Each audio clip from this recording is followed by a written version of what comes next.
Today is October 21st, and we are joined by committee members, Councilmember Ballerin, Councilmember Farrell, Councilmember Adams, and myself. We are also joined by other council members, Councilmember Conti and Councilmember Hoey. Present from city staff, we have Rob Wenner, our research counsel. We have our city clerk, Shaniqua Jackson, and Carly Johnson, our legislative aide. We are also joined by a number of folks from our department that will be presenting this evening. Topics for discussion include going over the Department of Neighborhood and Community Services budget, which is a large department that's comprehensive of the Department of Community Services, Department of Planning and Development, Department of Buildings and Regulatory Compliance, and the Albany Community Development Agency. Also on the agenda, we have a couple ordinances and resolutions that we want to go through, including Ordinance 54-10125, Ordinance 138125. Okay, wait, let me back up here. Ordinance 54-10125 is related to a bond ordinance in relation to neighborhood services, so we would like to discuss that as part of the presentation for today. And then we have a couple other finance items to discuss in normal cadence of our meetings outside of budget, including Ordinance 138125, which is in relation to DGS fuel storage distribution system and changing the authorization. Ordinance 229225, which is a sale of 27 Alexander Street, and Resolution 102-10125R, which is related to eminent domain for 506 Rapp Road for the solid waste transfer station. With that, we do have public comment, and we have one public comment signed up, so we will do a public comment at this time. Keith, if you can join us here up at the front, just state your name and the city in which you live for the record, and then you'll have 5 minutes to go through your public comment. And for the record, we are also joined by committee member Keegan.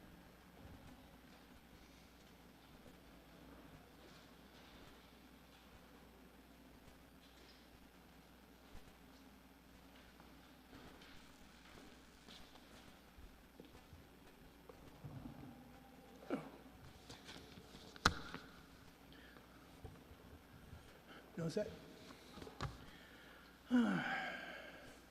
Good afternoon, Common Council Finance Committee and other elected members present. As you know, my name is Keith Irish, a resident currently in the 9th Ward and several other locations within the city during my life. I am here to make public comments on how these agencies can better serve the citizens they serve under the budget.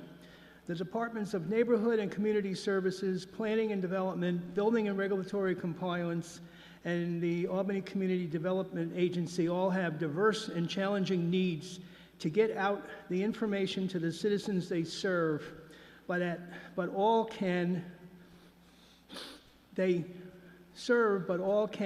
and should be doing a better job at it. But frankly, it's not their faults for the most part. Community Services, a fairly new department, has the task of helping the residents to manage the red tape with all city agencies that frankly most residents don't know about because they are not informed or educated about what's available. Planning and Development has its place in the city, but residents most times don't know what is going on around them due to a lack of, again, information informing the public of proposed projects that affect their little corner slice of the city. Until it's usually too late to comment, then it's too late for anything to be adjusted. Building and regulatory compliance, I think, scares residents by not being consumer friendly enough with the tasks they have to maintain city buildings being habitable and safe. I have heard stories like they act like a police agency and not a compliance agency, especially with planning, and them disagreeing with procedures that make the public upset at both agencies. At the Community Development Agency offers a lot of programs and grants that would benefit the citizens, but the word just doesn't get out properly for them, not saying that they don't try. Some of these agencies put out newsletters and flyers that don't regularly get, Some of these agencies put out newsletters and flyers that don't get widely distributed, or meeting notices only one way, and if you don't know of that way, you're not informed. while others slammed the public with notices of not conforming to regulations without first informing them of those regulations, to passing a filing deadline because they weren't informed of a grant or similar project that would have benefited them. How can they all improve what they do and offer to city residents, you ask? Public outreach is what it boils down to. And how can that change the perspective of their jobs and city residents? Well, it again must include the city's community media cable access channels on Spectrum. 2 of the 3 available channels are not getting utilized by them to get the word out and information the public at the same time these agencies advising the public of these channels and what could be on them with proper funding, or could be done with them on proper funding of their operational needs with staffing and funding of these agencies would be utilizing. Sorry about that. Let's start with any public meetings that they have should be shown live and encored on the government channel so residents can see what is happening and why. The agencies can also be providing seminars on the products available to the public, and all can be creating what is known as PSAs, or public service announcements, that can range from 5 minutes to a half hour or more, explaining who they are, what they do, and why they do it, and other points of contact for additional questions. These basic points make city government more user-friendly and informative at the same time educate. But most of this can't be done if the budget for the operational needs of what's commonly referred to as Channel Albany is not raised to a level that sustains the needs to provide its services to the citizens, which also have a right to use these channels via various freedom of information and speech regulations. By properly funding Channel Albany, you better inform the citizens you serve. And remember, this funding comes from the franchise fee on the cable bill and not from the property taxes that are charged to residents. Thank you. Thank you. Okay. We are in the process of getting a printout of the presentation that you're going to walk through soon. So with that being said, what we're going to do is take the agenda out of order and go into the ordinances. I believe we are joined by Corporation Counsel McGee to walk through some of these. Would you like to join us here at the chair?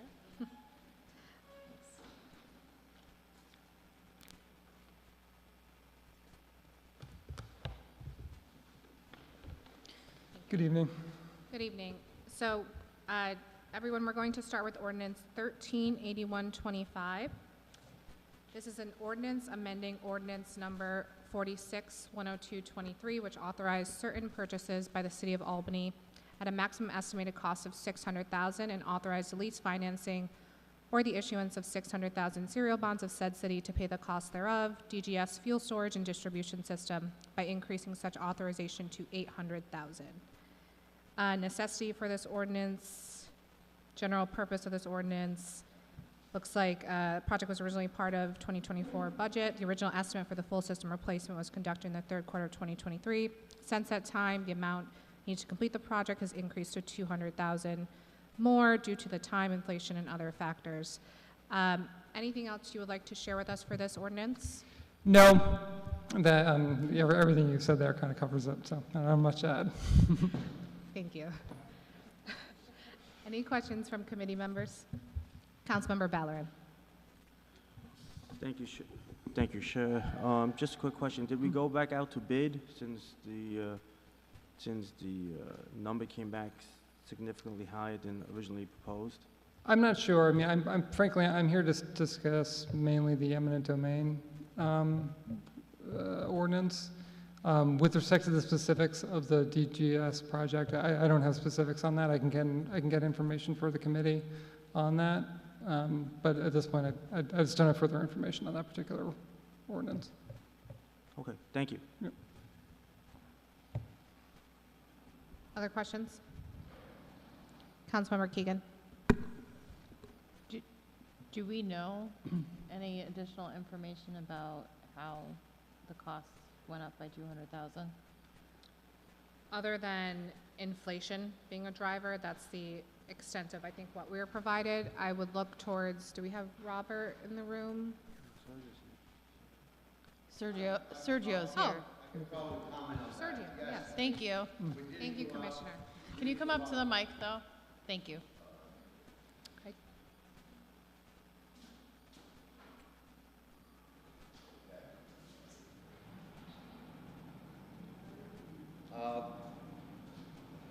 Yes, I could probably comment on the fuel. One of the things that I want to mention is that our fuel island is 40 years old, and according to the regulations, we need to change the tanks. So we now are going from a 3-tank system to a 2-tank system, which increases the cost a little bit. Yes, we solicited 2 bids. One of them was a company from out of state, was on Sourcewell. They didn't meet the specification that we required them, mainly because they were out of state. We will have a problem with getting maintenance on the equipment. The second quote that we got was from this current holder, and it's just costs, inflations and tariffs and everything else has increased the cost. We're in the process of now resoliciting an RFQ to make sure that we get the best price that we possibly can. Thank you. Councilmember Ballerin. Thank you. So we did go out and had multiple bids, correct? We received 2 quotes. One was from a Sourcewell vendor, and the other one was from this vendor. So since the original quote, they said that it's going to go up roughly a third because of tariffs and other issues? Everything else, yes. Cost of materials. This is a 2-year-old quote, so in the last 2 years, we increased the cost substantially. Did they give us any assurances that if we approve this now, this is the fixed number? This is turnkey. Okay, thank you. Engineering, also, I want to comment that engineering would oversee the project and they said that this is a good company. Any other questions? Any other questions? Getting a little nervous because winter is coming and I want to make sure that the fuel line is operational during the winter. So, thank you. Thank you, Commissioner. Okay. With no further questions, will anyone is there a motion? Councilmember Keegan. I make a motion to move ordinance 138125 out of committee with a positive recommendation. Motion from Councilmember Keegan for a positive recommendation. Is there a second? Second from Councilmember Ballerin. All those in favor? Aye. Ordinance 138125 moves out of committee with a positive recommendation and will be voted on during the next council meeting. Do we have any representation for ordinance 229225 in regards to the sale of 27 Alexander Street present?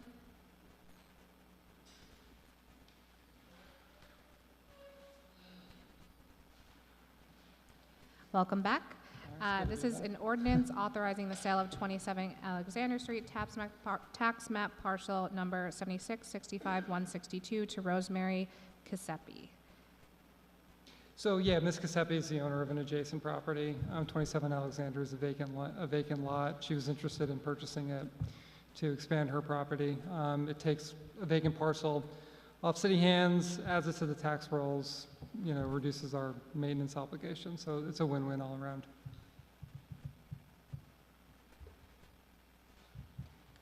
Thank you. Appraisal was received for the property, values it at $6,500. That's my understanding, yes. Yeah. Any questions for Mr. McGee? Councilmember Keegan. Do we actually have the appraisal? Did they give that to us? I don't remember seeing it. For 27 Alexander. Okay. Thank you.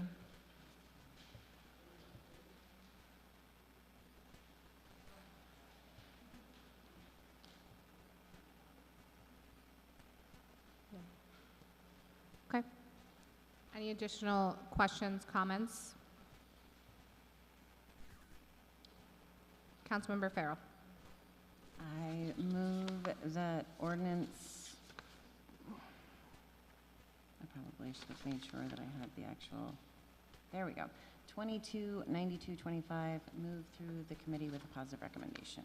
Motion from Councilmember Farrell to move 229225 out of committee, positive recommendation. Do I have a second? Second from Councilmember Adams. All those in favor? Aye. Ordinance 229225 moves out of committee with a positive recommendation. Will also be voted on at our next council meeting. Okay, we are at our last item before we go into our budget presentation for the evening. This is Resolution 121-101-25R, a resolution of the Common Council authorizing a public hearing regarding acquisition by eminent domain of 502, 504, and 506 Rapp Road for construction of a solid waste transfer station. I'll turn over comments to you. Sure. So, the City of Albany needs to close the landfill. As part of that process, we need to establish a way to transport rubbish and garbage to someplace outside of the city. In order to do that, we need to open a transfer station. We've spoken with engineers. We've really looked at the problem from every angle possible.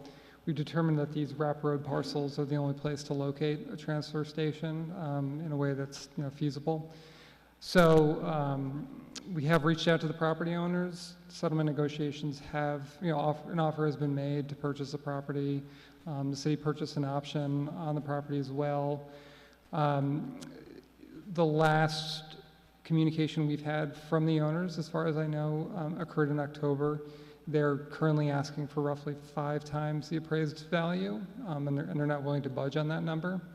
So if, and that's simply not a figure that we can justify spending tax dollars on. So our hope is that by moving forward with the eminent domain process, we can continue negotiations with them and hopefully come to, a negotiated settlement here. But in the meantime, we do need to, protect our options by getting the ball rolling on eminent domain.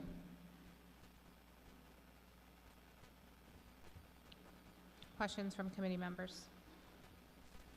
Councilmember Ballerin. Thank you, sure. Okay, so this one I'm going to be a little honest with you, Rob. I am not a big fan of eminent domain, so just want to put that 100% out there from the get-go. So I guess my first question is, what is their appraised value versus our appraised value? So they have not done an appraisal. If I might suggest, I can go into more specific, the specifics of the numbers, but because it involves, negotiations and potential litigation, I would suggest going into executive session. I don't know if we want to go that intense. I mean, are we looking to vote this out today, or is this just a informative Is conversation? there a timeline we're working against here? Necessity to move forward? Yes, there is, because we need to apply for a permit from DEC to begin work on the transfer station. That needs to happen as soon as possible.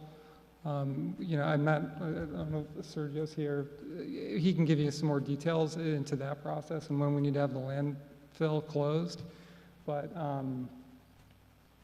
we do, time is of the essence here.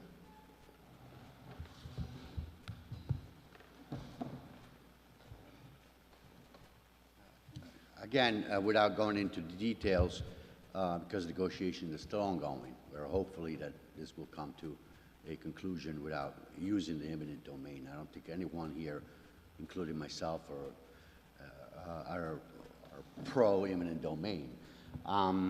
Yes, the time is of the essence. Every scientific and structural things that surveys that were done in the landfill are indicative that 2028 we will reach capacity at the landfill, and therefore we would have to close the landfill, no more accepting waste for anyone, including ourselves.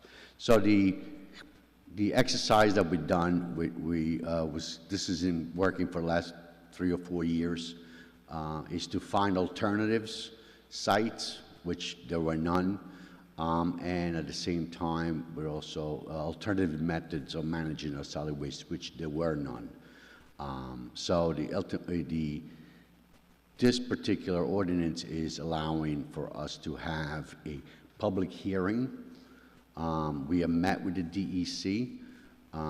They're in favor of us opening a transfer station rather than continuing the use of the landfill because it will reach capacity. We have just submitted the preliminary application. We're waiting for some comments back from the DEC. They might want some more surveys, which is the normal procedure. Yes, time is of the essence. Councilmember Farrell.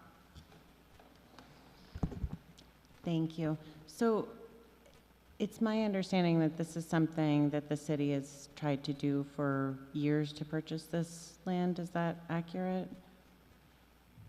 No, I don't think we have, there's been informal discussion with the owners about the property. The DEC would not allow us to build a transfer station on the landfill itself. We have to go outside the landfill. And this is where the landfill is, it's bordered by the Pine Bush Commission, which we cannot build there. And the only 3 lots that are available are the one that we're looking to purchase. There have been informal conversation with the owners, but this year we actually did a form, actually last year we did a first right of refusal. They agreed to that, and now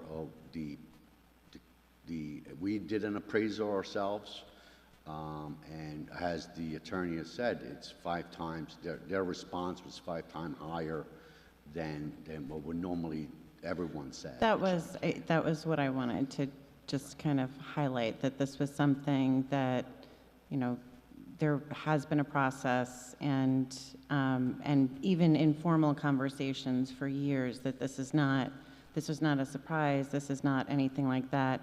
This is something where you have, and I certainly want to make sure that all of our, I mean, I don't want the city to not properly pay people for their land. I would not be okay with that, but I also am not interested in the city getting extorted because somebody sees an opportunity.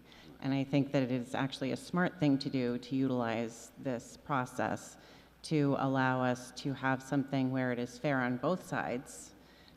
They get a fair price for their property, and the city is able to purchase the property and move forward. So I'm very much in favor of this concept. Normally, I would agree. I think people have to, eminent domain is something that you have to be very, very careful with.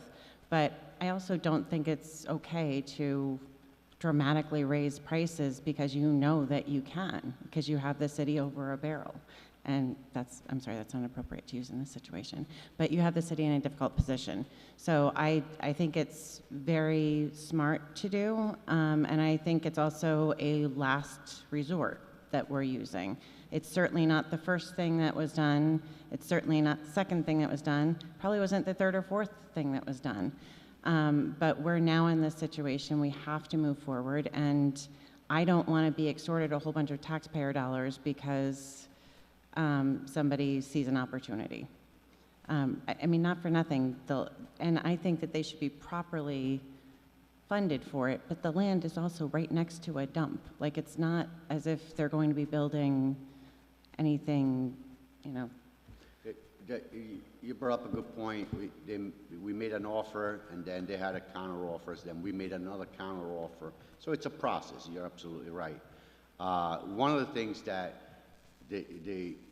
people fail to realize is exactly what you said. The property is near a landfill, and it's under the Pine Bush Commission, so it's limited on the height and the width of the whatever you want to build there, whatever X we want to build there. So it's a really restricted piece of property. But again, we're in negotiations. I don't want to, and negotiations are ongoing. So nobody has walked out of the table. So I don't want to mention anymore, but it seems to be going along. And one thing to note about eminent domain too is even if they, refuse to negotiate and we go through the process, we're ultimately going to have to go in front of a judge and prove that we're paying them a just price for the property. A lot of people think with eminent domain, the government takes the property and that's it. But, I mean, there's no scenario in which they don't get just compensation for the property. It's not like I forgot when it happened, in the 1920s out west, where people were really, Yeah, California. Exactly, yeah. Councilmember Ballerin. Thank you, Chair. So I guess my concern, I just want to be 100% upfront, is,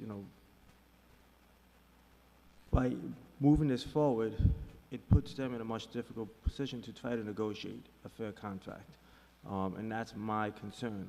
I'm thinking, as a property owner, if there was if one of my pieces of land was being told that, well, it's needed and it's going to be taken away, and I'm trying to say it's worth this much, I mean, like, that's what I would like to have seen their appraisal, or at least have had them an opportunity to put an appraisal forward to counter our appraisal.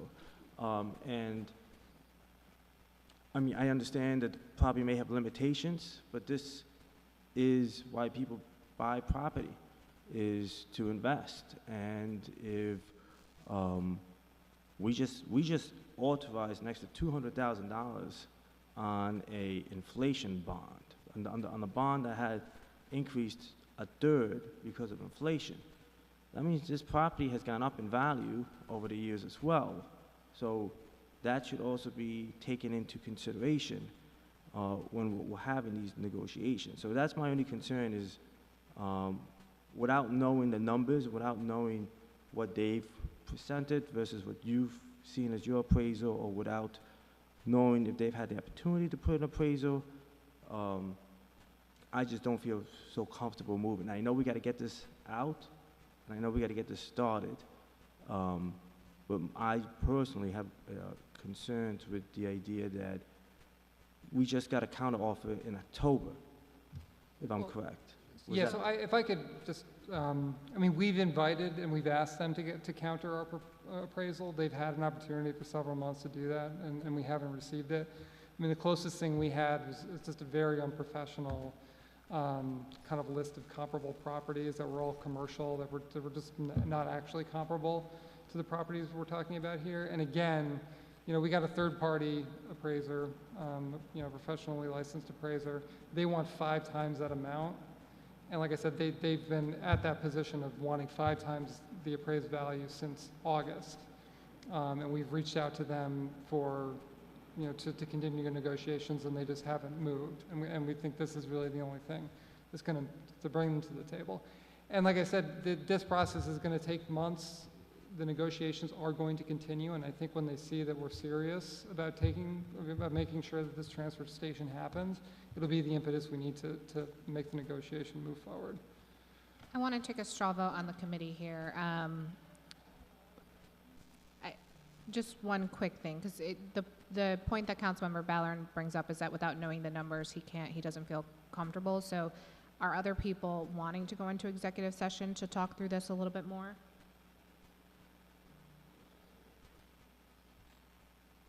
Okay, so it sounds like we're one of 5 that would like that. So it sounds like at this time, we're not going to do that and not require people to leave the room. Councilmember Keegan.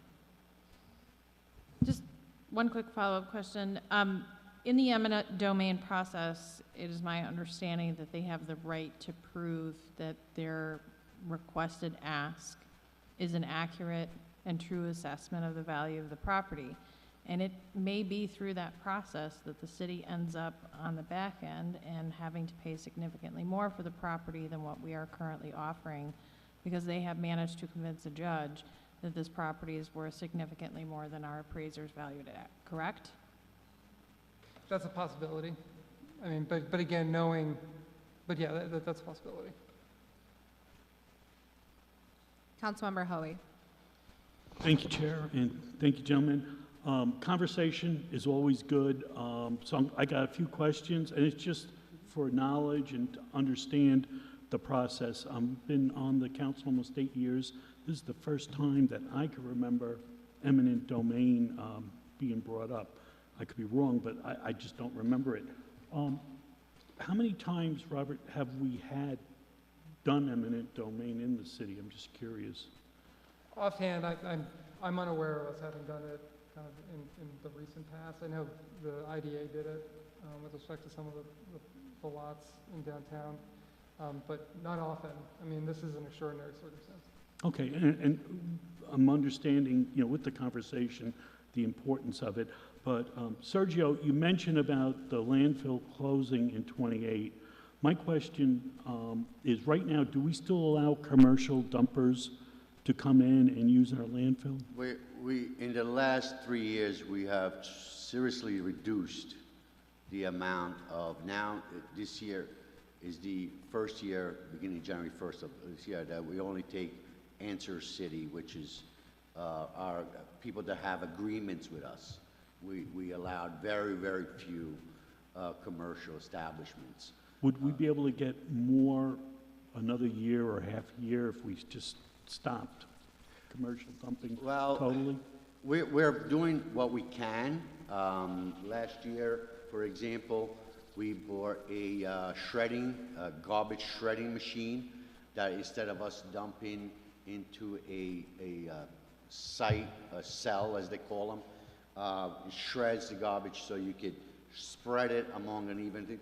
That has bought us sometimes, but with the permits restrictions that we have, we will definitely reach capacity by 2028. Okay. So I'm we're doing thinking, what we can. we make a little bit of money by allowing commercial. Right. But in the long run, would it be cheaper so it would save us getting our motion, the transfer station? The location of the transfer station, was there any thought to doing it like near the river or like in an industrial area where, I'm concerned about the traffic continuing up at the landfill up off Washington Avenue, because right now we have trucks go in and, they leave, they dump the stuff, but now we're gonna have a transfer station where the trucks will come, they'll dump the garbage, and then we're gonna have another truck come to take that garbage out. So we're basically doubling the amount of traffic. Actually, the reports that we receive from our engineers see a significant reduction in traffic.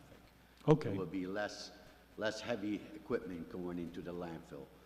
There would be more going out rather than coming in. So it's a third of the truck traffic that you see today won't be there when we build the transfer station. Now, again, I brought up about the river with barges and stuff like that. Was that looked into, or?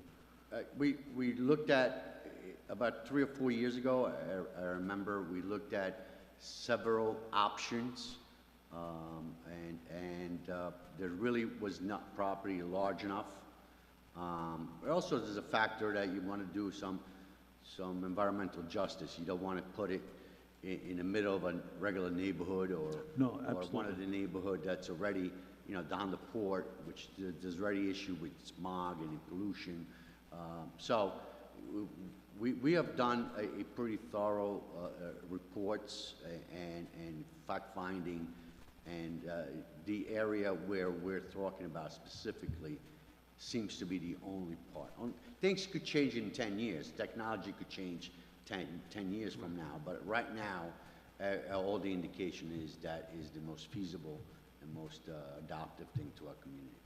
Thank you both. I mean, you gave us a lot of information that, we just don't know unless we hear from you guys. Thank you. Councilmember Farrell. I just quickly, I'm thrilled that you did not put it near the river, because environmentally and environmental justice-wise, that would be completely unacceptable. We cannot put a transfer station by the water. And I just want to clearly state that in case somebody hears that, it is not. And Councilmember Hoey has a ton of things that he does well and cares a lot about the environment and does it, but isn't necessarily as steeped in environmental policy as I am.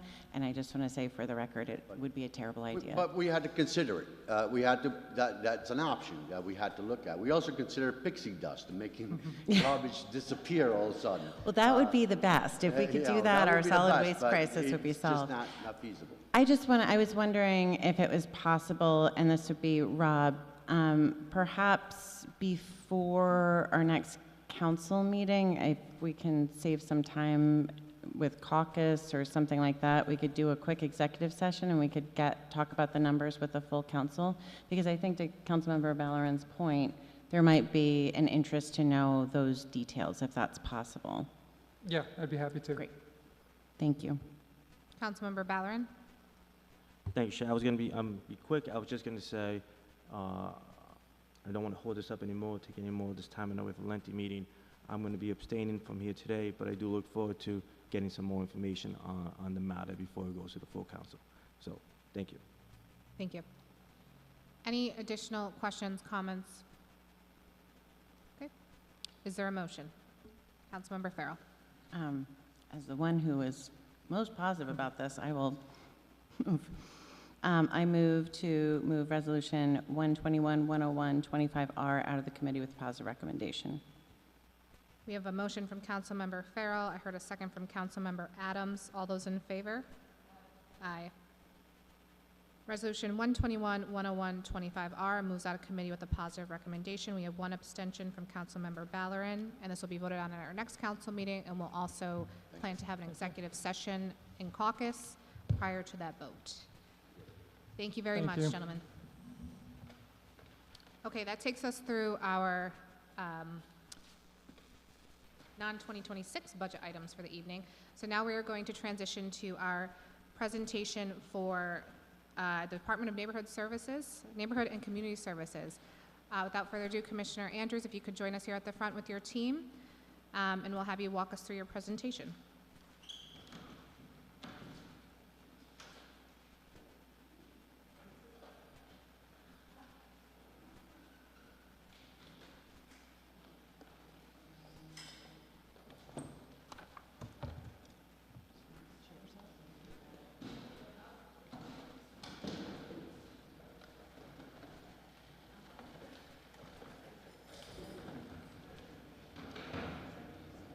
People can take up our desks so that you all have access to mics. I feel like that's easier.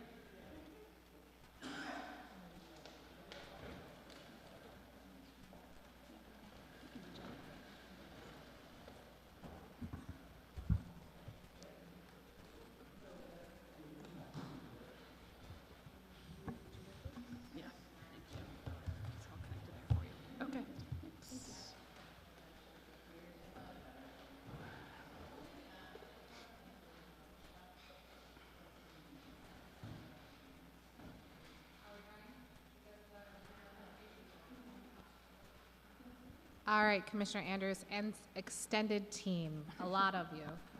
So what we're going to do is that I'll hand it over to you. If you have different people presenting different sections, if you can just make sure you're turning on your mic at your desk and introducing yourselves so that we can keep that flow going, we'll take that approach.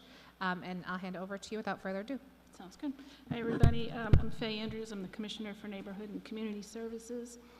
We're joined tonight by Sarah Camp, who's our Director of Neighborhood Services, Community Services, Christine Cronin, the Federal Housing Finance Officer for ACDA, Aaron Glennon, the Deputy Director for Planning, Rick LaJoy, the Director of Building and Regulatory Compliance, and Mick Foley, who's the Director of ACDA. So we have our presentation here. I'm going to kick it off, and then I'm going to hand it off to all the different directors so they can talk about their particular slides. But as you know, we're in our third year, finishing up our third year of the new Department of Neighborhood and Community Services. And as you know, it's comprised of neighborhood services, planning and development, building and regulatory compliance, and the Albany Community Development Agency. So I'm going to hand it off to Sarah. Just let me know when you're ready to move. Hello, I'm Sarah Camp, the Director of Neighborhood Services. And this year, in addition to our typical activities such as attending neighborhood association meetings and presentations, we were able to add some really great new initiatives, including a citywide survey campaign that's been going since the beginning of the summer. We've had a really great response to that. I believe we're well over 200. And we have been able to parlay some of that information into our Neighborhood Academy. We held the first one in end of September. And we have the next one coming up in November, and a lot of the issues that we're hearing from those surveys we're using to create those templates for the academies themselves. We are also very close to having a CEPTED, which is Crime Prevention Through Environmental Design, form on our website for people to sign up for if they're interested in doing that with some properties in their neighborhood. We are working hand in hand with APD on that, as well as some other public-facing departments. And then our customer service desk over at 200 Henry Johnson still sees quite a few folks day to day. We're roughly around 60 walk-ins. The front staff is trained in receiving and processing all the general building permits, and also answering the calls to 434 City, which is upwards of 150 easily calls a day. So they're very busy, but they, maintain everything there and keep it moving. Our housing team has been added to this past year, and they are extremely busy. They have a lot of work to do there, and they're doing great. They're investigating and making referrals of over 150 housing complaints, and continuing to conduct their educational trainings and tenants' rights. Just have a little highlight reel there of some of the events that we've been at over the course of the year. Oh, C-Quick-Fix. And then, of course, C-Quick-Fix is one of our softwares that we handle in the Community Services Department. And since we've been in existence, as you can see, those numbers have improved a great deal. Some of those larger numbers that you see on the bottom are directly related to projects being completed by other departments, such as engineering, DGS, and they have specific programs that they've implemented. For example, sidewalk shaving, that those numbers are going to drop pretty significantly and get those few standouts back down where we'd like to see them. And just moving forward, what we plan to work on more closely, as I mentioned, our survey, our first academy session, the topics were about mostly property maintenance and things of that nature, because it was one of the things that we heard quite a bit of on our surveys. And moving forward, our next session is going to be about winter preparedness, just more of a seasonal offering, but something that we get lots and lots of calls and questions on. And we've also been very successful in revitalizing and or creating some new neighborhood associations in areas that they've gone kind of defunct in. We've been involved in getting the Dunes and Pine Bush back up and running. I believe they're just planning on their second neighbor association meeting after that over the summer. We've also been meeting with the Buckingham, and they're in a really good place. And moving forward, we're working with New Scotland Woodlawn and 2nd Ave in Delaware. All of those areas have expressed a lot of interest in being involved in organized efforts in that way, so we're happy to help them and get them involved. Yeah, I think that's about it from me. Do we have another slide? Or is that it? Nope. Good evening. I'm Erin Glennon, the Deputy Director of the Planning Department. We've had a pretty busy year in the Planning Department this year. In March, we transitioned from accepting paper applications, either physical paper or via email, to a new online submission portal and review platform called Clarity Launch. This has helped us immensely by bringing down review periods and just streamlining the process. With that, we've seen over 1,100 development applications this past year, which have resulted in over $150 million in total investments within the city. We've also gone through numerous amendments to our zoning code that have facilitated the legalization of accessory dwelling units, as well as zoning text amendments to allow and permit 1, 2, and 3 family detached structures for the reuse of buildings on the St. Rose campus. One of the things that we did this year was that we also revisited the Unified Sustainable Development Ordinance annual report. We kind of revamped that, provided more information, and that's provided each year to the Common Council. We have also, our capital projects this year have invested more than 2.2 million in the Tivoli Lake Preserve, as well as we've completed 2 reconnaissance level historic resource surveys in the Pine Hills neighborhood and the Delaware Avenue neighborhood, which built off of a 2011 survey by Historic Albany Foundation. So going into this year, we continue to plan on evaluating the Unified Sustainable Development Ordinance, putting forward amendments based on, increase in applications for certain projects or feedback from developers or neighborhoods. We have identified funding, $250,000 grant to start the process of an update to the comprehensive plan as we're coming closer to 2030. We've started thinking about that process and thinking about identifying additional funds to go with the $250,000 grant. We are continuing to identify projects for the Tivoli Visioning Plan. We have identified funds from New York State Department of Environmental Conservation. And we have a number of projects that were identified this year as alternatives that we're looking to pursue next year. We're also going to continue to identify funds either through the Certified Local Government Program through the State Historic Preservation Office or other grants to continue the surveying work identified in the 2019 Historic Preservation Plan. And then also identify implementation items from the USCO annual report.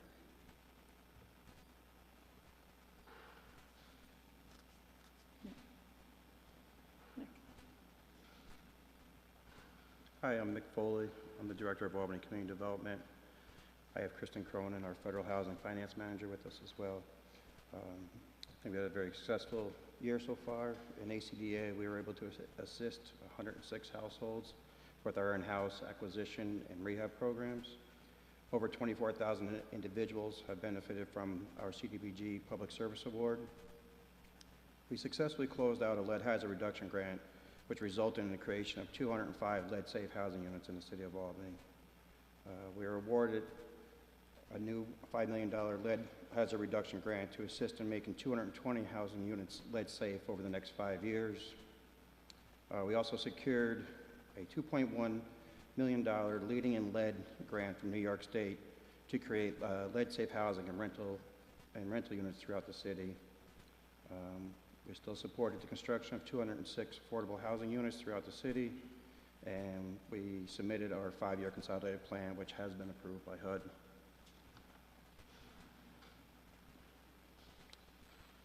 For next year, we're looking to secure additional funding to support the increasing cost of homeowner rehabilitation programs. And we want to continue to increase the visibility of ACDA programs in communities where lower amounts of funding are being utilized.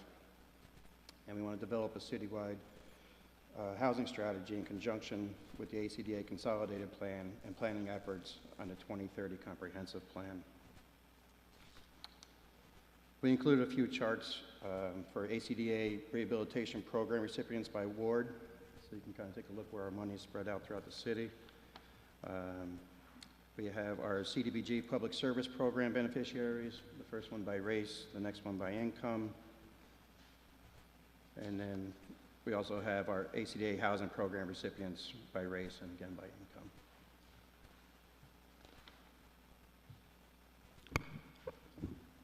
Good evening. I'm Rick. I'm the director, Rick LaJoy, Director of Buildings and Regulatory Compliance. We just wanted to highlight some of the accomplishments we had in 2025. We issued more than 3,100 permits, overseeing $231 million of construction, and conducted over 5,000 construction inspections, and these numbers are through July of 2025. We issued ROPs to over 4,250 units, and we cited another 560 properties for renting without the ROPs. We expanded the Citizens Access Portal that allows residents to search previous and current code cases and permits, and allows the user to print off copies of any attachments or documents that are on the portal as well. We performed over 7,000 code inspections. We expanded our info sharing with other departments through our platform. And with the upgrade of GIS capabilities, we're better able to track and forecast deployment for, our deploy resources for problems throughout the city if we tend to see a trend. 2026, some of our goals are going to be to complete the rollout of the Citizens Access Portal, continue to conduct proactive inspections or communication efforts through the collection of email addresses, expand proactive code inspections. We're going to reevaluate our fee chart, which has not changed in about 20 years, I think it's been, to better reflect our current renovation and new building permit numbers, and to improve forecasting and deployment of those resources through the use of the expanded GIS capabilities. Okay, and this is just an overview, of our entire department budget. Our personnel services is really not going up an awful lot. I think that's reflective of the percentage increase for across the board for the city employees. We do have 4 new positions, but 3, Nick? Yes, 3 of them were added during this fiscal year by ACDA to represent the grants that they have and the new positions that were required for those grants. So really only 1 new position is in the 26 budget that hasn't been in this one. And then everything else, I think we've kind of gotten a better idea of what expenses that we have after the 3rd year we've been in existence. And yeah, I think that's it. So we're ready for questions if you have some. Thank you very much, Commissioner, and everyone else who helped us go through this presentation. With that, I'll open it first to questions from committee members. Councilmember Keegan. I apologize in advance. I do have a lot. My first question, if you happen to know for planning off the top of your head, you said we had, I think, 1,100 project proposals and 150 million in investment. Do we know the breakdown of that for commercial, and then within that commercial scope, what was market rate versus LIHTC projects? I don't have that information this evening, but be more than happy to provide it to you. It would just be really helpful for data for the council to have on some of our other ongoing discussions related to other aspects of city ordinance. So you broke this down by different departments, or at least Gideon did. There was this change, a $25,000 change. This is line 7420 in utilities. Do we know why those went up by 25,000 this year? Sorry. I'm assuming that it's because what we did last year, each different department was responsible for their utilities, but we put them all into one lump sum for this year so that we don't have a whole bunch of different national grid bills. Under community services, it looks like you dropped your contractual expenses by $100,000. That's line 7440, and it's not that I mind that we cut expenses there. I'm just wondering what those cuts may have been related to. I think it actually is just more representative of what we've actually spent. Okay. Yeah. And then the city's RISE grant, is that a state or a federal grant? That was actually Bloomberg. Is that a Bloomberg grant? And that the grant has ended, but the funds are still available for us to use. So that's private foundation Correct, funding that we're not concerned about going away? Yeah, well, I mean, what's in there is what we have, but once that's spent, then we don't have any. Well, I'm more talking about we're not worried about it disappearing No, during no, this we're fiscal not. cycle. It's guaranteed money. Yeah, correct. And then for planning and development, this is line 7,000 on page 84 of the budget book, sorry. we don't see a change in actual budgeted positions, but the salaries are going up by almost 100,000, over 100,000. Do we know what the change in that was for? Sorry. So sorry. No, that's okay. Let me just get it up here. So, that's okay. The only increases that we've put in for the positions are the ones that were approved by the budget office. So we haven't put in any additional.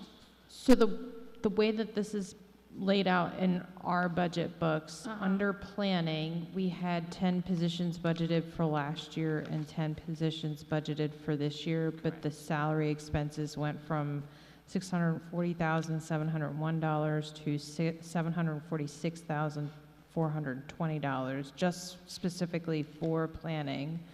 So I'm just wondering where the salary change came from. Did we upgrade and increase, make cost of living adjustments to staff that are equating to that $100,000? Yeah, sorry, I was wondering where you were. Hi, Kate Fitzpatrick, Deputy Budget Director. Yes, some of that does include the annual increase, however, we can get more details to you. That would be really helpful. We don't have enough detail to really understand where that's coming from. And then I think I understand now, you added the 3 positions to Housing and Community Development. That includes the Chief Financial Manager, which is that the new one or the ones that already existed? So the Chief Financial Manager is new for this program year. And then you had two or three lead There were risk 2, assessors that were additional because of the grants that they received during this year. so the 2 lead technicians are specifically attached to grant funds, correct? To the new $2.1 million Yep. grant, state grant that we received. And they're currently already employed, They are not. but they were allocated for this year? Yeah. They're posted for Yes, this year? correct. Okay. And then the Chief Financial Manager, do we know what the purpose of that? Yeah, and fee, so that'll end up saving us money in the long run. And would that account for the significant drop in contracted services under your department? I see we went from a projected 1 million down to 50,000. Again, I think that was the calculation that we worked out with Gideon, because it's hard, because our fiscal year is different, so it's hard for us to get an exact number on that, but yes, that would definitely. Okay. For that. And then my other question is specific to your department. So the DHCR home and HUD Healthy Homes, those funds are gone. No, we're still currently using those. We're still underway. We didn't receive them this year, but they're following through this entire fiscal year. We'll be using those funds. Because they're not accounted for as revenue in the department. Is that folded into the reimbursement pot? So those funds actually don't come into the city. They come in directly to ACDA. So I think they're just not represented on the city budget, but they get the funding directly into them. Okay. And we're certain that the reimbursement for housing and community development, the projected 2.4 million, that is money that was secured, and we're not concerned about it being removed from the department. We're as certain as we can be. So the funds are allocated. They're good through the end of May of next year. So the federal budget, 2025 budget for ACDA goes from June 1st of 25 through May 31st of 26. So we know we're okay there, and then it's all going to depend on the federal budget and when it passes. So it will, if it hits, it will hit Q3, essentially. Correct. Yeah. Okay. I'm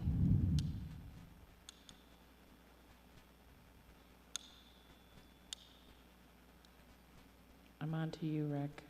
And this is the way the budget book's laid out. It's buildings and regulatory compliance. You noted in there, or in the budget, there's a noted drop. This is line 7428, page 87. Stabilizations and demolitions, we are anticipating a differentiation in about $300,000. Do we know why that is? Is that close to the actuals from this year? Correct. Okay. Yes, ma'am.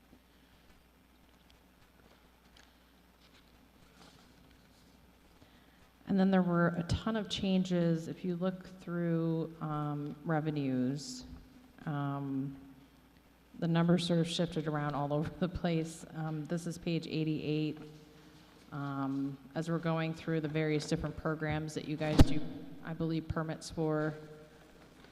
Sorry.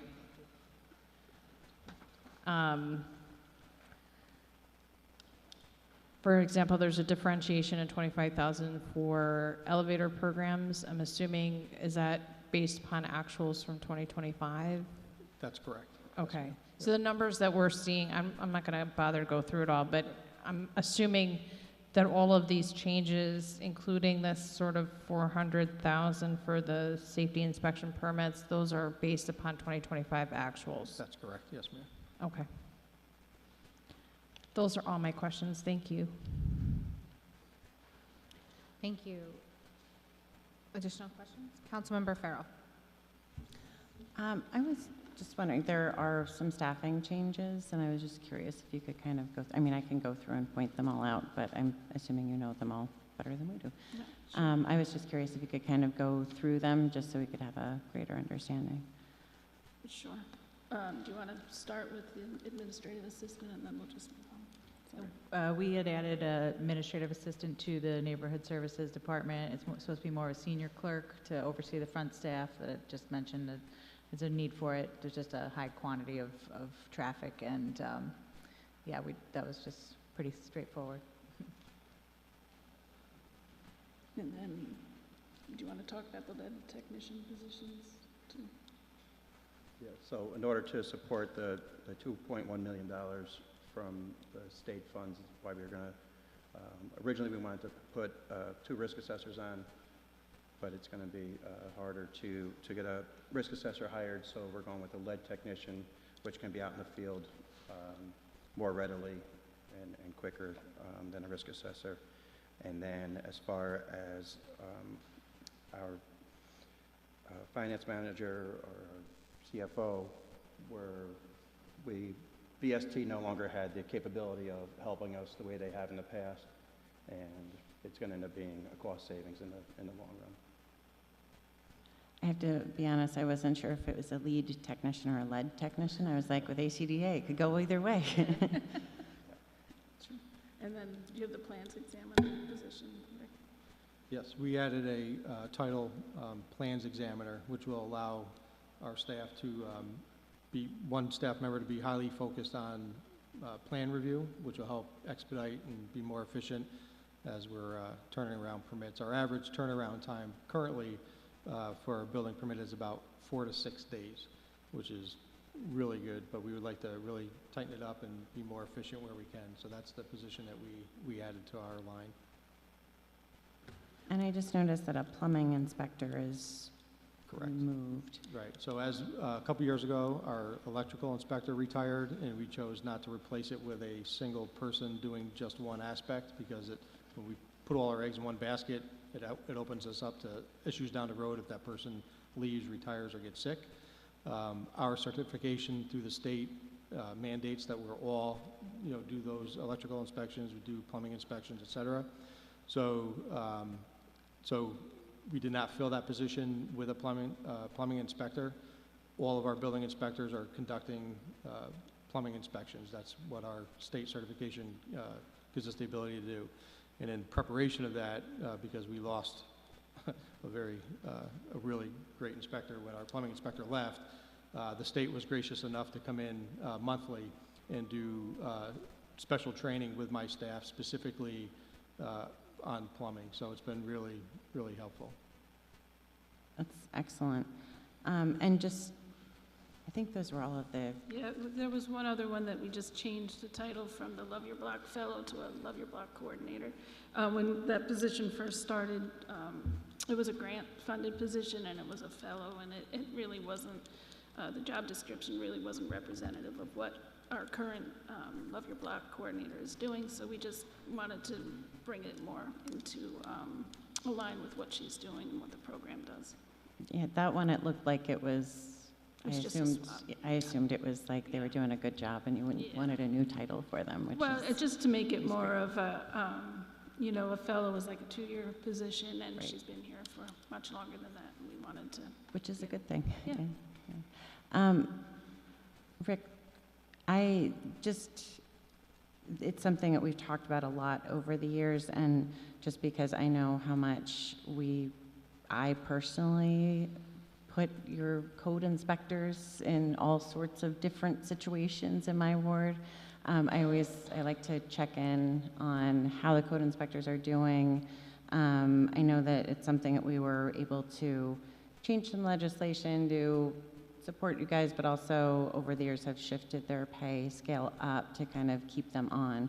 So if you don't mind talking a bit about how things are with the code inspectors, because I will say they're really on the front line of so many different things.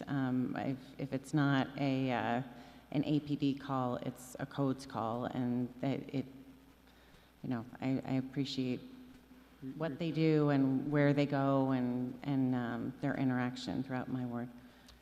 I appreciate the acknowledgement, as they do as well. Staffing, morale is good. We just finished our union negotiations, so we've come to an agreement. We're down one inspector currently. Well, we're down two, but we hired one, which will start on Monday, and we'll start the training with them. But things are good. I mean, we have a great, relationship with all of our staff. We have a lot of open communication. We have a lot of backup for each other. So when we're called into those kinds of situations, they're never felt to be alone. We get a lot of support from other departments, including APD and the fire department. So things are really good. The morale, I know when I came into my position, that was, probably the hardest thing to turn around, but our turnover is minimal. And, from what they, what is articulated to me, they're really happy to be where they are, and they always appreciate the support of both the administration and the council. Thank you so much. Yes, ma'am. And then my final question is about, in terms of, Councilmember Keegan asked about like federal impacts of the ACDA, and that is one I'm concerned about. A lot of the different impacts, I think it's going to hit the state government more, which is that larger, potentially the larger state aid that we get from New York State. But certainly with ACDA, that is a direct thing, and I could be wrong, but it doesn't seem like the current federal government is a big fan of providing housing or anything like that. So it is possible. Has there been any discussions about what happens next? Like, is there any sort of like, I don't know, say like risk management plan or anything like that about, would there be, and not that I'm expecting you to say like, here's our complete plan, but I'm assuming that there must have been some sort of discussion about how things would be shifted and what services would be able to be continued versus there might be some that it's not possible to. I'm just curious if what that kind of looks like.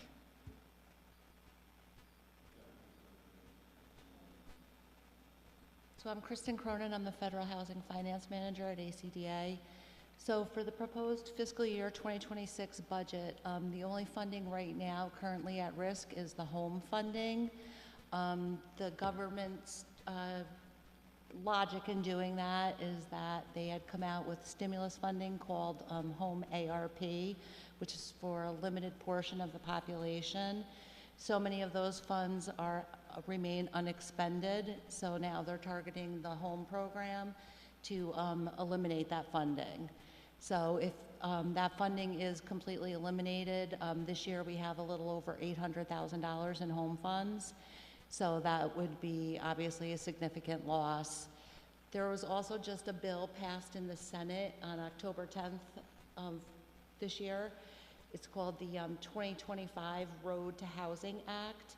And what that bill is proposing, there's a section called Section 206, and what that will do is if you fall below the median of all jurisdiction grantees that receive funding from HUD for housing production, they're going to decrease your CDBG funding by 10%. So that's at risk for a totally different reason other than the federal budget. So if we fall below that, they're going to cut the CDBG funds by 10%, which has a great impact on the city, because as you can see from that slide, that our public services, 24,000 residents used our public services last year. So that's a huge amount of the population that benefits from these. And there's a 15% public service cap. So as the CDBG allocations keep going down, it limits the amount of money that we can provide to the community in other ways as well. Thank you so much for that incredibly thorough answer, and I appreciate how well-informed everyone is on this, but it certainly, knowing the landscape that well, it seems like we will be in as good a spot as we can possibly be. Just wanted to thank all of you so much for all of your work. This is something that when the mayor proposed this department, it was a very new idea, and it really, you've all just come together and done an amazing job, and we see it in our wards, we see it across the city. Sometimes we don't hear it because we're not hearing the same complaints that we used to get, which is amazing. But just really, really thank you so much.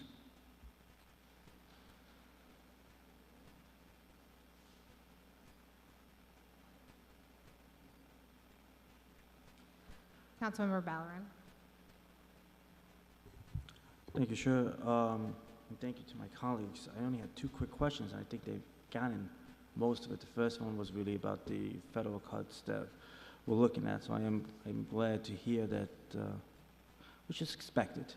We have a good team, seasoned team. So I appreciate the efforts you guys are all doing on trying to address those, and hopefully we don't see too many of those actually come to light. My second question is actually kind of piggyback on Jenny's question regarding staff morale. I know that's something we've been trying to focus on a lot over the last few years, and I'm glad that in codes, I know that was a big issue 7 years ago with the high turnover and a lot of work you've put on that on your team to make sure we're in a better place. So I appreciate that, Rick, and I appreciate everybody's work on these efforts. So I just wanted to get a gauge from the different department heads on where we are on morale. How do your staff feel? What do your staff feel that they'd like to see? And really, are we having issues with turnover in other departments that we should be made aware of? Thank you. I can start. I don't think we've had an awful lot of turnover. We've had a couple of neighborhood specialists move on, but mostly because they've moved on to different opportunities within the city. You guys are in pretty good shape for the most part. I think for ACDA, I'll let you speak to this, but I think a lot of their concerns are just based on the funding, because you never know from one day to the next what's going to happen, and it's scary when you know you're 100% funded by the federal government right now. So.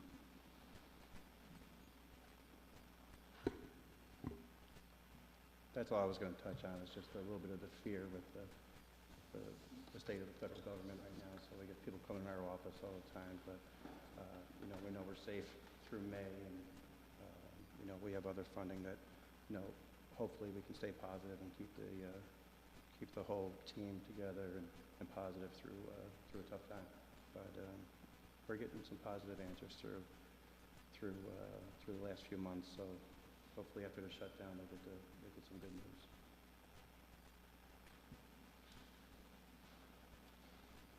Yeah, I can just add to what Faye said.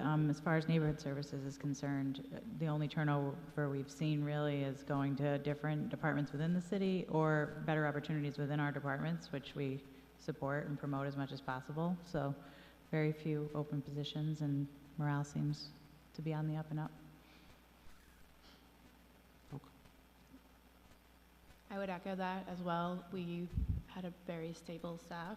We actually just had one person move on for professional growth reasons. But what we heard going into budget season from all of our staff members was that they were very happy and grateful for the positions that they're in, and I think we have a very good team, so we're grateful for all the work they do as well. Okay, well, thank you. Thank you again, all of you, for all your work. Thank you for your leadership. Thank you, Commissioner Fay. I feel we're going to be going through some difficult financial situations the next few years, and I'm glad we have some good seasoned leaders with us to help navigate those rough waters. So thank you for staying on the ship. I'm just going to follow up on a question from Councilmember Keegan, and this might be more so for Kate. But going back to the planning salary, trying to reconcile that total number comparatively to the 2025 and 2026 planned rates. What I'm finding, I was just trying to do this quick math here, but the amount that's proposed for the 2026 proposed budget was actually the 2025 rates totaling up, and then the 2026 amounts come to $773,340. So I don't know if you can look into that a little bit more and help us understand it, but it doesn't, even though it looks like a $100,000 difference, the 2025 was actually the 2026 amount. Yep, I will take that back, and we'll go through that and confirm the numbers. Okay. Thank you. Councilmember Keegan. I just wanted to, I don't have questions for you. I just have a couple of like shout outs and wonderful compliments about the department. There are a couple things that they didn't note in their budget prospectus that they're doing that I think are incredibly important. The first and foremost is actually enforcing inclusionary zoning. They are reviewing those units and actually ensuring that they are being affordably rented throughout the city, and that's the only reason why we have that data. And they are also truly spearheading fair housing in the city, particularly with regard to landlord discrimination, which they really, I mean, I know you kind of sort of touched on it, but not truly. And our housing advocates, particularly the work that Tabora is doing, is just absolutely amazing. I mean, we hear a lot on the council, concerns on both sides of the unhoused issues, both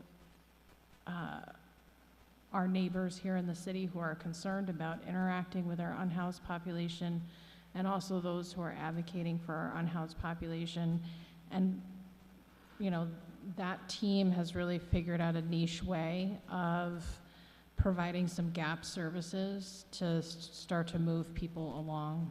So it's been really incredible to watch the work of the department grow and respond to concerns that the city has had in really meaningful ways with a really small budget and a really small but mighty team. So I felt that you guys really should hear that and that the public should hear that.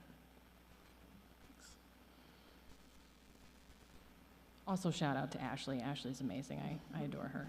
I don't want her to think that I'm ignoring the work that she's also doing on the eviction prevention side. Yeah. She's also doing really amazing work. Yeah, and she's actually, the empowerment series that she's been doing has been really great too, to help folks. She's got one coming up Thursday on fire safety and insurance and renters insurance, and, which is, as we all know, really important, and a lot of tenants do not have it, so just trying to spread the word. Any additional committee member questions, comments? Councilmember Adams. Thank you all for your presentations today. Thank you for your continued work. I have a few questions in regards to the cannabis tax. Just wanted to get a refresher in terms of where is that revenue being directed and how is it spent, which programs or?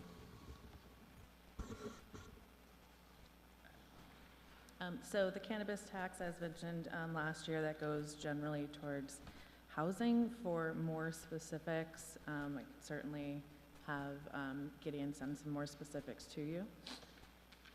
Please. The other question is in regards to the 5-year consolidated plan. In the presentation, it mentions that HUD had approved the plan.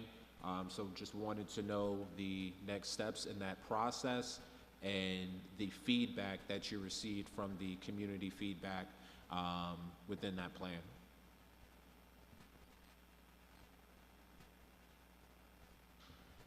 So actually, there are no more next steps in the process.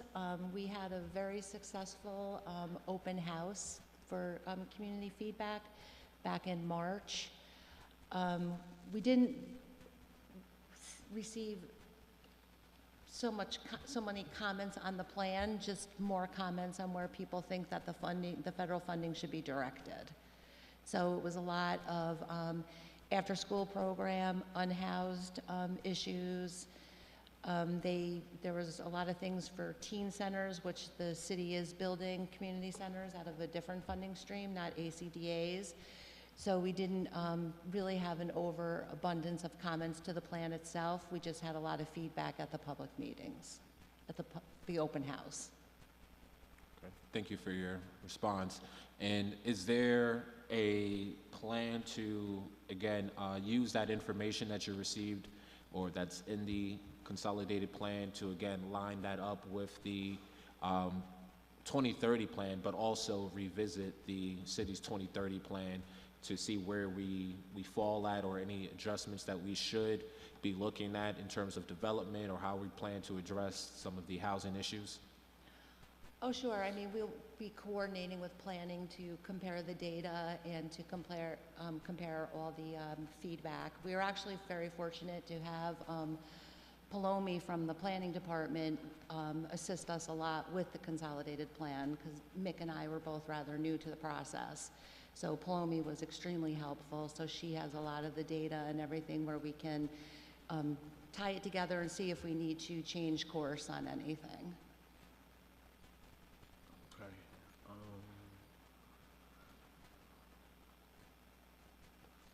Another question, I'm not sure if there's an answer yet for it, but within this budget, I think there's been conversations of the, what are we calling this? The after-hours hub. Has there been any conversation in regards to community development or any of your agencies being involved or operating any programs possibly out of that facility? Our staff persons who have sat in on some of the meetings, but we haven't been asked directly to do anything yet. Okay, that's all. One more additional question from me. Faye, can you go over the leading in lead funds, create lead-safe rental units? Are there any specifics to that program in terms of when the funds need to be expended by and any requirements? Yeah, I think you want to do it or you want me to do it? Go ahead. It's a 2-year grant. It's actually tied to, the county has to create a rental registry, a lead-safe rental registry. So the funds are, they're used differently than most of the HUD funds that the city gets because there isn't really anything tied to income. So if a landlord has 2 or more units, is it? Yeah, 2 or more units, we can address the lead in each of those units, and that way they can make their properties lead safe and be able to get on that registry. So it's for existing rental units? Yeah, correct. Built before 1980, I think. Yeah. With no income requirements? No income requirements, no. It's because the state has this requirement for folks to get their properties on this rental registry. They're providing funds to help them get them, make them lead safe. Thank you. And that's a newer program? Yeah, it's just this year. Mm-hmm. Okay, great. Thank you. Mm-hmm. Any additional questions from committee members? How about council members? Councilmember Hoey? Thank you, Chair, and thank you, everybody, for coming and answering our questions and getting the information out there. People do go onto YouTube and look at it live or go back and want to look at it.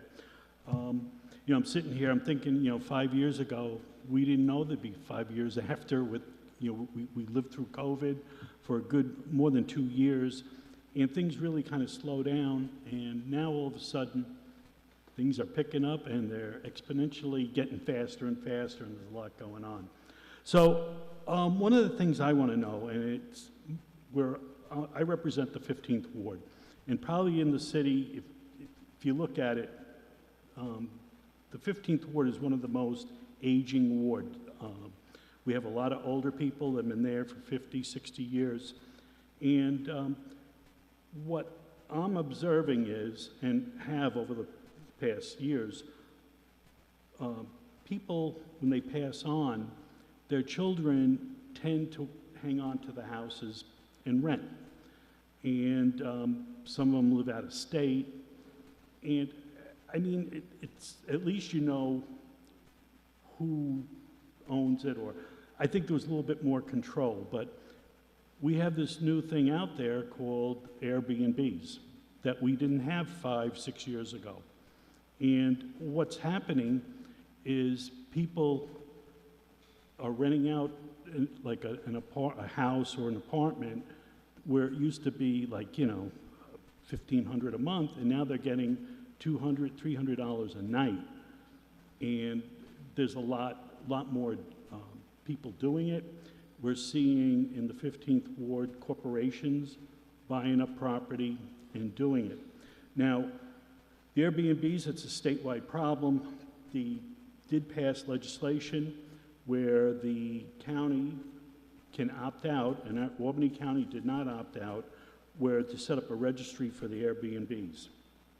And I'm just curious where we're going in the city as far as the Airbnbs. And, you know, I could just tell you some of the problems are people rent a house, have big parties, and the people who live on the street get upset. And it's, you know, we have traffic problems. We just worked last night on a permit for the city, but what is the city thinking about as far as the Airbnbs? I'm concerned about safety. Somebody's renting out a house, do they have to have ROPS if they're running an Airbnb? That's my concern. So on our end, we do ensure that if someone's using a property as an Airbnb, that they do have at a minimum the ROP inspection. We don't have any oversight to say you can't, you know, rent them out short term.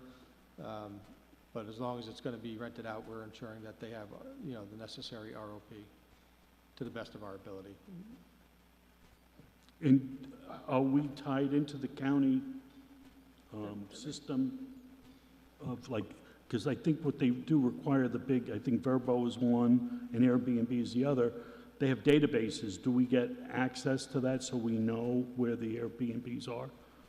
There's nothing on our end. We're not receiving any information from the county. I don't know if it's been set up yet. I know that there was an RFP, the county put out an RFP this summer to, you know, to get a consultant to do the registry, but I'm not sure that it's set up yet. I would imagine that we'll have access to it once it is, but as of right now, there's not. Now, is that some way we can get the county involved, or is that like above your pay grade? Is that something we need to do, like a resolution, or? I mean, yeah, you know, I know they're working on it, but as of right now, I don't think it's set up. And, you know, it causes other problems because we're talking about the shortage of housing. So instead of somebody renting to somebody who'd be there, you know, family, they're going to go for the big bucks, renting by the night. Even if I only rent 10 nights a week, right, I'm going to be making more money. 10 nights a month, I'll be making a lot more money for doing it. So I wanted to find out where we're at, so I really appreciate it. Rick, I can't thank you enough, your department. You know, I've had, in my 8 years, or close to 8 years, I've had 3 houses taken down. They were in very dangerous situations. You and your men and women of your department were there, and for safety, it's super important, and you know, can't thank you enough for what you do for our neighborhood. I do want to ask you, though, about stabilization and demolition fees. Seems like we've gone down.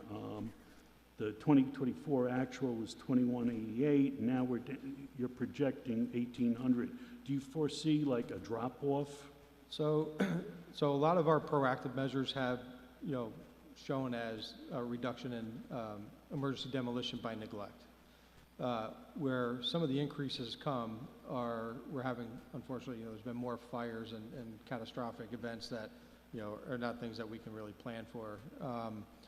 So although we've done less demolitions, some of the costs are going up due to the landfill being at its capacity, their increased cost, and just, inflation kind of thing. But yeah, I mean, it's been hard.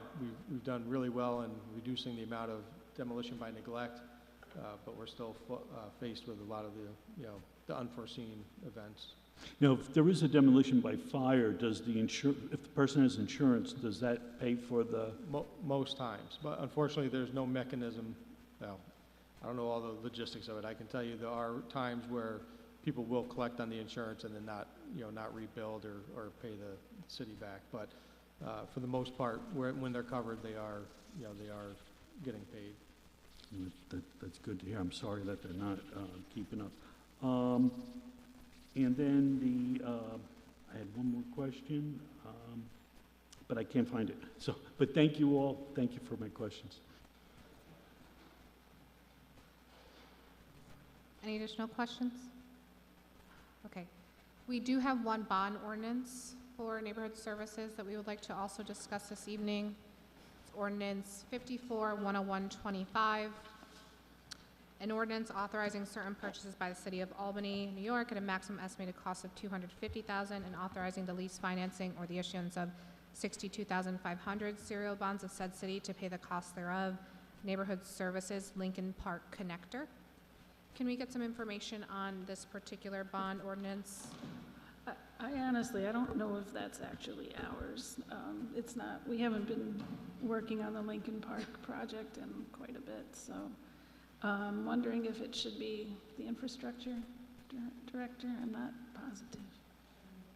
I can jump in, Faye. I'm not sure why this is listed as neighborhood services, but this is a project that is intended to connect the Empire State Plaza with the Lincoln Park and with the museum. This is for the design phase of this. And then I believe this is on the list of potentially passing it along to the state that is handling the downtown development funds. Okay. So this shouldn't be under, is this not planning? No. I'm not sure who owns this. Okay. Councilmember Adams. Sorry, just for clarification, are you saying this is a city project or a state project? This is the design portion of a proposed project. So the intent would be to get the design of the project done and then include it potentially on the list of projects that is included in the state funding. Gotcha. Councilmember Keegan. I was just hoping, because this proposal, the project is $250,000 total, but we're only bonding 62. Do we know what the differentiation there is? I have to apologize, I wasn't prepared for this particular ordinance, so we can certainly get more information to you. That would be helpful, thank you. Yep. So we'll hold this ordinance for this evening and look to get more information there. So if no further questions for our Department of Neighborhood and Community Services, I want to thank you all. You've heard many thank yous tonight. Thank you all for the hard work you do day in and day out for our city. Appreciate you staying late with us this evening to walk through and help us understand your proposed budget. Look forward to some follow-ups that are going to take place to get some more information, and hope you all have a great rest of your evening. Thank you so much. Thank you. With that, that concludes our agenda for tonight's council meeting. As a reminder, we are back here on Thursday to go over the Department of Recreation, Department of Youth Services, as well as the Community Police Review Board budgets. With that, do I have a motion to adjourn? We have a motion from Councilmember Farrell, second from Councilmember Keegan. All those in favor? Aye. Thank you, everyone. Have a good evening.